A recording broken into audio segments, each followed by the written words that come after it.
Hej folkens, velkommen til en episode med noget Farming Simulator her med mig, Bamse. Som I kan se, så har vi vores meget elskværdige trofaste styr lige her.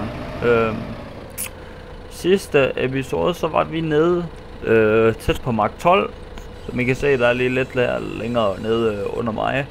Der var vi nede ved Mark 12, hvor vi stoppede episoden, men nu har jeg så lige kørt lidt længere heroppe af mod Lumberyard, og så var det ikke 70?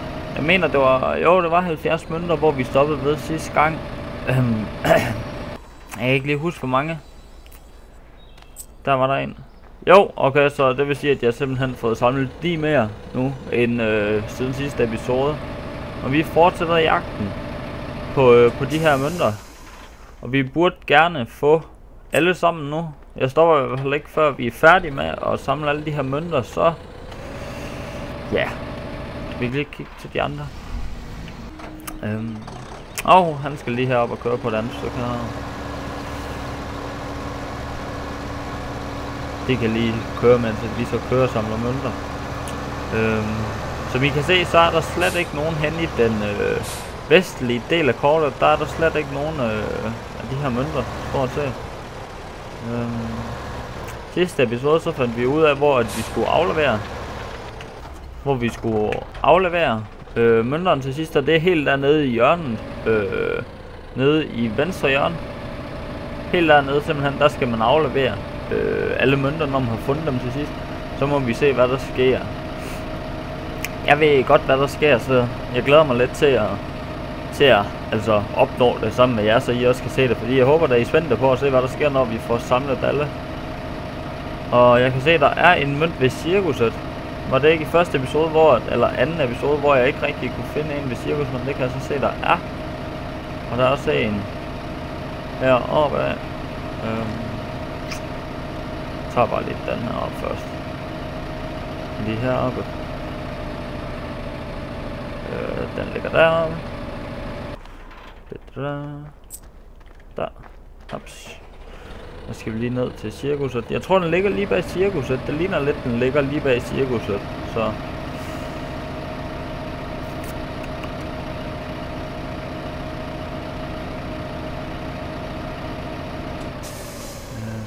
nej, den ligger ikke. Der, den ligger oppe på kasserne. Så er det derfor jeg ikke kunne se den. Jeg kiggede jo bare ned på jorden. Okay. Der kører jeg lige ned til Biomass Heating Plant, der hvor man skal aflevere flis. Det var flis, det hed. Nå, okay, i de alle andre episoder, hvor jeg har skulle udtale det her, vi kan lige se, hvad det egentlig var, det hed wood chips på engelsk. Jeg kunne seriøst ikke huske, hvad det hed, men det hedder flis. Det er det hedder. Det føles det godt, at jeg kunne huske det. Okay, det er flis. Hernede ved Biomass Heating. Vi skal lige herom på den anden side af vejen. Det er lige her fremme, hvor man sælger ens flis, som man jo får ud, når man snitter træer. Vi kører lige over. Eller er det? Jo, der er vist herinde. Lige der. Her, der skal man bare gå hen, og så tipper man så simpelthen ens flis er deri, og så får man penge sådan. En guldmønt. Ligger den lige der, eller? Ej, man. Godt, jeg lige kunne hoppe over. Nice. 83, så det vil sige, at vi mangler 17 nu. Så har vi simpelthen fundet alle.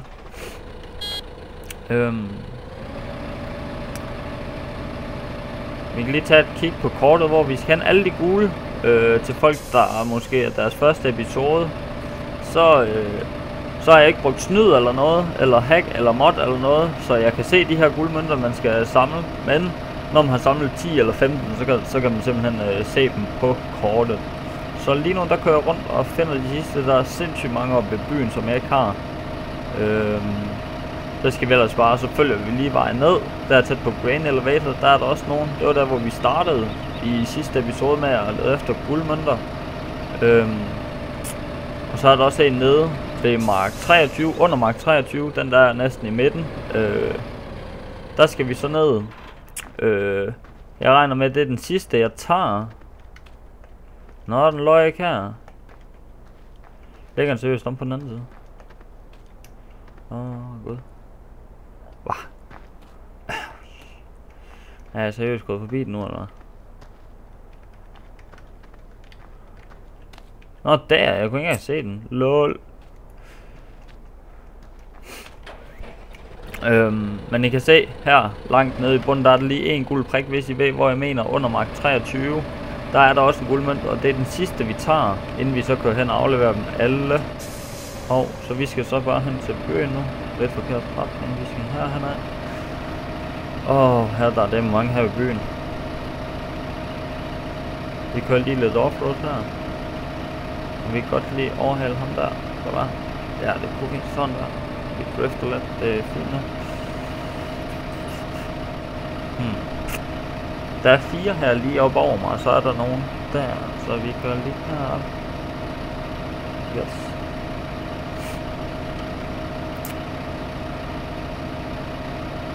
Jeg sætter simpelthen bare lige traktoren her i midten af det hele. Er det oppe på taget? Nej, jeg tvivler på, at de har placeret den oppe på taget. Den skulle gerne ligge her lige rundt om hjørnet. Haps. Haps. Vi kan lige hoppe, lave lidt parkour her. Haps. Den anden der ligger vel herinde. Yes. Haps. Så vender vi lige rundt her.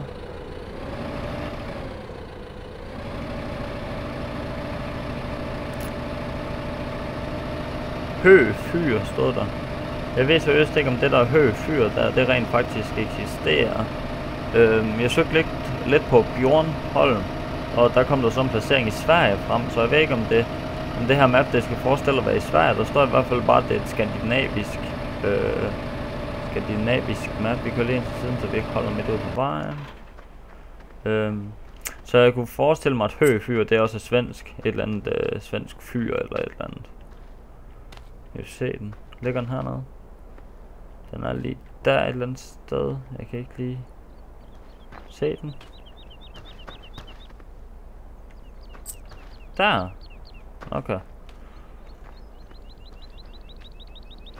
Ved I hvad? YOLO. Jeg løber bare lige hele vejen herhen til de her 2. Okay, der er 3 guldmønter. Det er lige meget. Vi kan godt løbe lidt. I stedet for bare altid at sidde oppe i den trakt. Nej, parkour skills level 100. Er der seriøst en oppe i det her hus? Hvor mange gange har jeg ikke lige haft mission heroppe?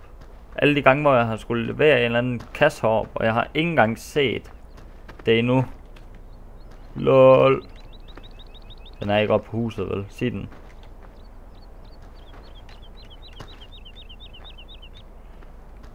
Jeg kan seriøst ikke finde den. Ligger den oppe på huset, eller hvad?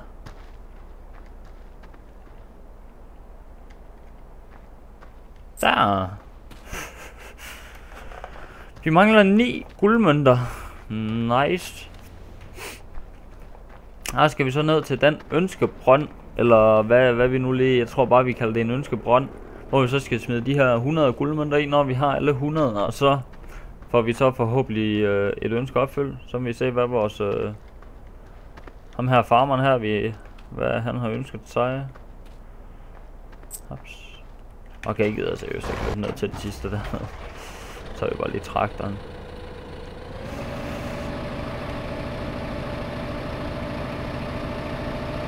Jeg har faktisk ikke engang rigtig brugt det endnu, folken, så jeg er lidt ked af, at jeg ikke har fået fortalt til noget før til jer, eller vist det til jer. Men i hvert fald så duer blinklysene i år, hvis nogen af I ikke vidste det. Men jeg kan godt lige prøve at spille med, at jeg skal bruge dem. Der var nogle mods, der kunne i 13'eren, men det var ikke noget inde i selve spillet. Så jeg synes, det er rimelig nice, man kan det i år. Man kan det godt lide. Man bruger simpelthen en numpad, så bruger man 1, 2 og 3. 3. Som I kan se. Vi skulle faktisk ikke engang dreje her, GG. Og 2, det er Hawaii-blink, altså sådan ligesom advarsel, eller hvad det nu er, katastrofe-ting. Og 1, så drejer man til venstre, så det er meget nice. Ikke rigtigt, at jeg nogensinde får brugt det, men sådan der, vi mangler kun 7 nu, var det ikke? Jeg tror vi 1, 2, 3, 4, 5, 6, 7. Vi mangler kun 7 nu, så det er jo yber nice. Glæder mig helt til at få samlet de sidste. Virkelig bare nice. Også at de bare har taget så godt imod mine farming simulator videoer. Jeg synes virkelig bare, I er gode til at like videoerne og også være aktive og kommentere på dem, så det var bare super nice. Nu skal jeg lige holde øje med kortet. Okay, jeg tror at jeg tager alle dem over på den her side, altså der hvor jeg er på vej op nu. Jeg tager dem først, og så bagefter så tager jeg dem derop.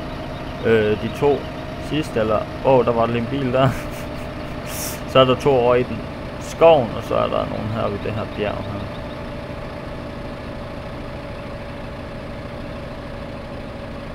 Nej, må jeg ikke give optrakter. Kom nu. Jo, det er godt, mand. Det er dem med noget på kurtrakter. Nå, den lå lige der, jeg havde ikke engang set den. Lol.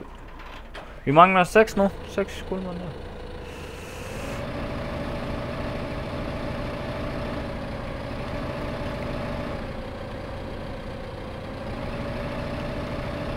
Jeg så en anden YouTuber, der lavede farming simulator video. Han havde så været så professionel, så han havde simpelthen ladt være med at tage den der helt ned i hjørnet. Eller så var det tilfældigt, det kan jeg da egentlig også godt være. Men i hvert fald så den sidste han tog, det var den helt nede i venstre hjørne dernede, hvor et ønskebrønd den står tæt på, der hvor man skal aflevere. Og det passede egentlig meget godt med den sidste han finder. Men jeg havde seriøst helt glemt, at brønden den var dernede, da jeg så endelig selv var dernede, så. Og det der, det er dame godt nok nogle store klump svamp, man. Holy shit. Vi løber lige op til den næste her.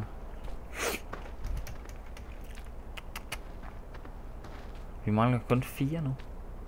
Spændingen den stiger bare. Kan I mærke det? Spændingen stiger bare inde i jeres små kroppe. Hoppede jeg lige forbi den. Lol. Der. Okay, det er måske ikke alle af der små, vel? Det er ikke. Det er selvfølgelig også meget fint at have en varieret alder af ens seere. Fordi så er der selvfølgelig altid noget. Der er nogen, der vil se det ene, og så er der andre, der vil se det andet, så det er fint nok. Jeg har rent faktisk vasket MyTasker nu, så den er jo dejlig pæn, og jeg har også vasket den her lille en. Og den der, den er ikke også ren? Den er også helt ren, og en skinnende vogn. Sidste episode, der købte vi den her Mark 25, så nu har vi. Nej, det var da ikke i sidste episode, var det? Jeg kan ikke engang huske, hvor lang tid siden, lol. Men jeg kan godt forestille mig, det næste, det skal ærligt talt være en, jeg ved ikke helt, om det skal være en større MyTasker, det kunne godt være.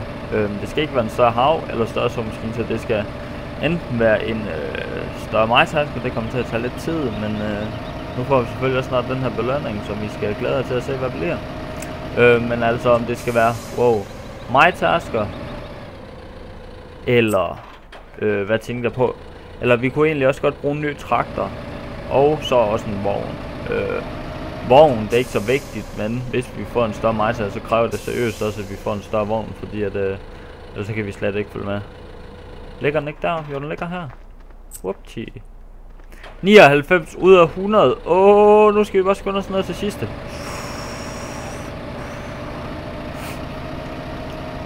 Bare lige for at vise, at vi er travlt, så sætter jeg altså lige lys på, så den her.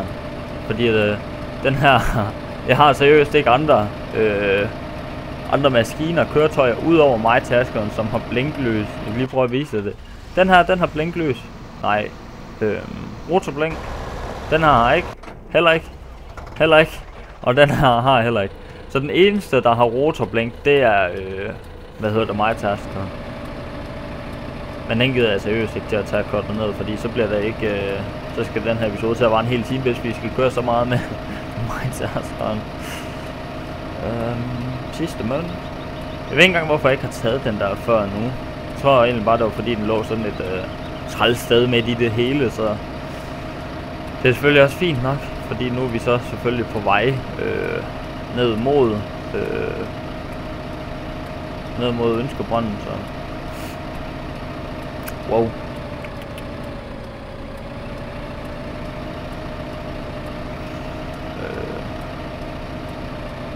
Og den her parkour her, offroad med traktoren, det går jo 100% udmærket.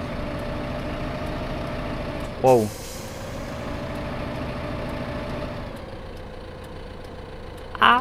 Okay, så seriøst lige det der Hawaii-blink der til det. Nej.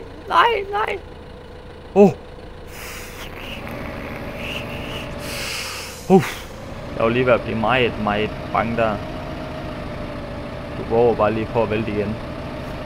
Ej, okay. Jeg synes egentlig, at de har holdt alle de her med køretøjer, de har holdt rimeligt. Så skal jeg lige se et træk her, som jeg har lært. Hvis vi ellers lige kunne komme op.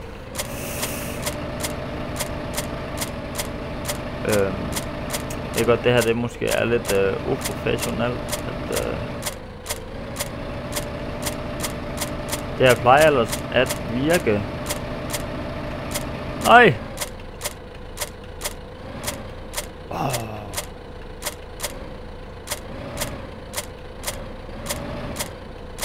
No. Okay, ved I hvad? Jeg kalder lige på førstehjælp på et tidspunkt, og førstehjælp, hvad fanden? Det hedder ikke førstehjælp, det hedder Falk. Nå. Så vi lige okay, jeg tager altså lige den der tilbage. Fordi hvis vi seriøst skulle til at løbe helt dernede i hjørnet. Ej, glem det. Ej, det kunne jeg egentlig godt. Ej, okay. Gider altså ikke til at løbe dernede. Jeg tager lige den her guldmønt, og så tager vi traktor, fordi hvis jeg kommer til at løbe dernede, det vil jeg ikke lige. Sjovt, det bliver for jer, hvis jeg skal til at bruge al tiden på at løbe. You have found all gold coins. Unfortunately, despite the shiny nature, they are completely worthless. Time to chuck them in a hole. Og til folk, der ikke lige er mestre i engelsk, så stod der, at hvis jeg kan huske det, så stod der, at jeg havde fundet 100 guldmønter, men ja, at de var jo egentlig ubrugelige, de der skinnende ting der, så det var egentlig bare tid til at kaste dem i et hul. Og det vil så sige, at nu skal jeg ned og kaste dem i Ønskebrønden, som jeg kalder den. Jeg ved ikke engang, om det rent faktisk hedder, om det blev kaldt den Ønskebrønden. Men inden det, så skal vi lige have vasket det her. Jeg gider ikke lige til at vaske pallegafleren. Den kommer bare lige ind. Ja. På sin plads. Whoop.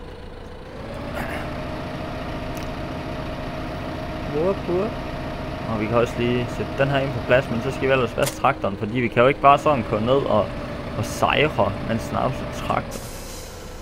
Det duer ikke.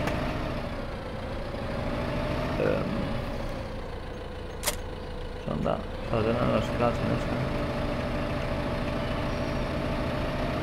Vi går lige hen til vores højtryksrenser.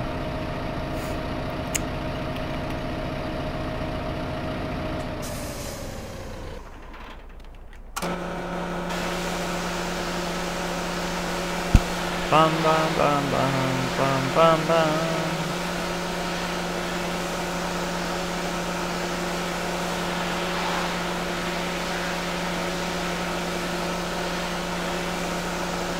Sådan der, så sætter den vejen, så skal vi bare lige have traktor.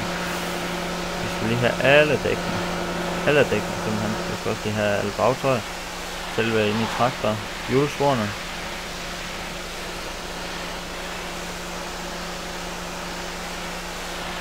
Vi skal også lige op på bastaderne. Sådan der. Nu har vi en ren traktor. Sådan der. Vi kører altså bare lige ned over marken her. Nå, kan der bare en vej her, det var da egentlig meget smart. Nu skal vi helt ned i hjørnet, dernede hvor I kan ligesom se, der er lidt bjerge. Nede i venstre hjørne af mappet, Der skal vi ind i den lille vej der, man lige kan se fra Mark 35 dernede af, og så er der en vej ind til, ned til Ønskebrønden. Så, ja. Vi kører altså bare lige offroad, det er der ikke så meget at gå med.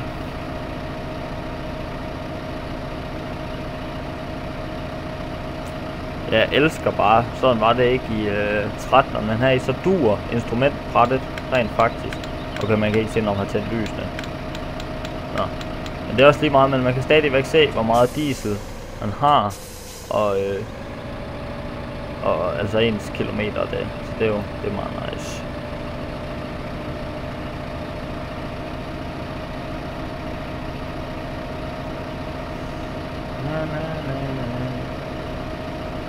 Okay, jeg kører lige forsigtigt, fordi jeg gider seriøst ikke at vælte igen, fordi det skulle man bare tage en anden traktor. Nej, jeg løber bare hele vejen, så hvis jeg vil.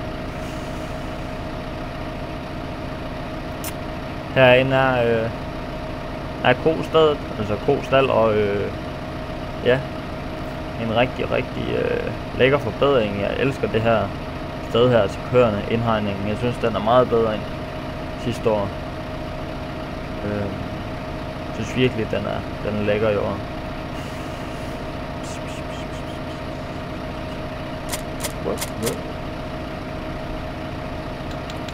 Nu kommer jeg.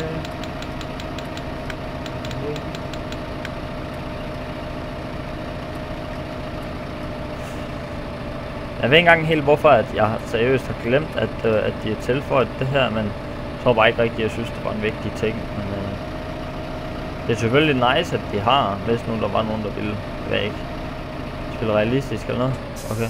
Man må ikke forstyrre freden og naturen hernede, selvom det gjorde vi egentlig, da vi kom brasende hen over bakkerne og bjerget og alting sidste gang, men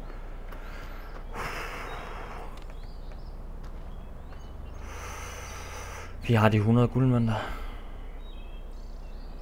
Vi har noget dejlig sol, der er ved at gå ned, en dejlig lilla, pæn himmel. Har vores slukkede traktor. Vi har de naturrige omgivelser. Vi har nogle ulækre store svampe. En lille sommerfugl.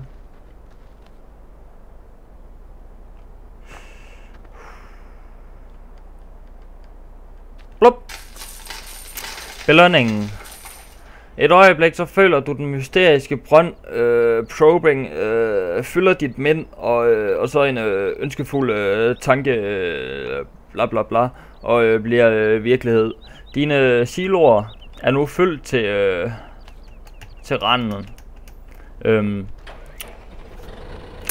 Ja, jeg har jo glædet mig usædvanligt meget til det her øjeblik, folkens, fordi nu, som I selv så brugte vi lidt af sidste episode, og nu hele den her episode på at samle de guldmønter.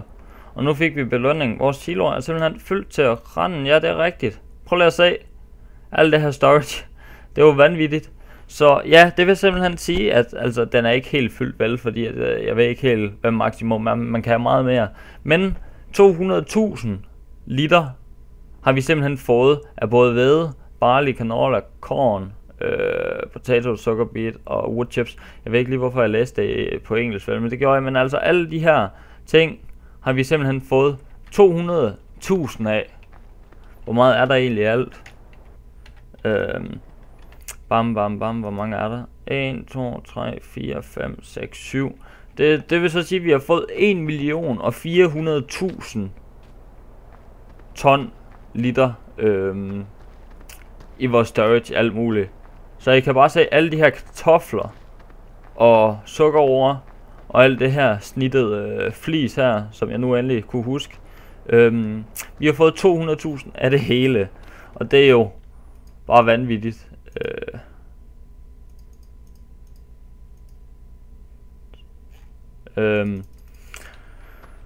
Ja, altså selv hvis at vi solgte det hele nu, så ville vi nok få sådan omkring en milliard euro. Ej, milliard, wow, shit, slap nu af, mand. En million euro. Men jeg vil ikke sælge det endnu. Jeg vil vente til det kommer på tilbud. Og jeg tror faktisk, at jeg vil gøre det sammen med Silas. Så næste episode, det bliver nok højst sandsynligt sammen med min gode ven Silas, der kommer ind som gæst i en episode, eller lidt flere måske. Men han kommer så lige med i en episode, hvor vi så ellers bare kører frem og tilbage med alt muligt. Så ligesom lidt glemmer alt det her med, vi gider ikke at så noget nyt. Så vi sætter ellers bare tiden helt op, og så skal vi bare vente på, at der kommer på god pris, og så kører vi ellers bare selv, ja. Så det bliver jo mega yber nice, og vi har ikke engang lån eller noget, så vi har altså fået 200.000 af hver. Og det er altså bare vanvittigt. Altså det er jo helt sindssygt. Så i hvert fald tusind tak, fordi I har set med, folkens. Jeg vil stoppe nu i den her episode med ønskebrønden og alle de her gold coins, som vi har fået fundet de sidste dage nu, og vores belønning. Så hvis I kunne lide den her episode med Farming Simulator, så husk at like, kommentere og subscribe. Det er I ellers rigtig gode til at like, så det var meget dejligt. I hvert fald, jeg håber vi ses en anden gang. Pas godt på jer selv. Hej hej.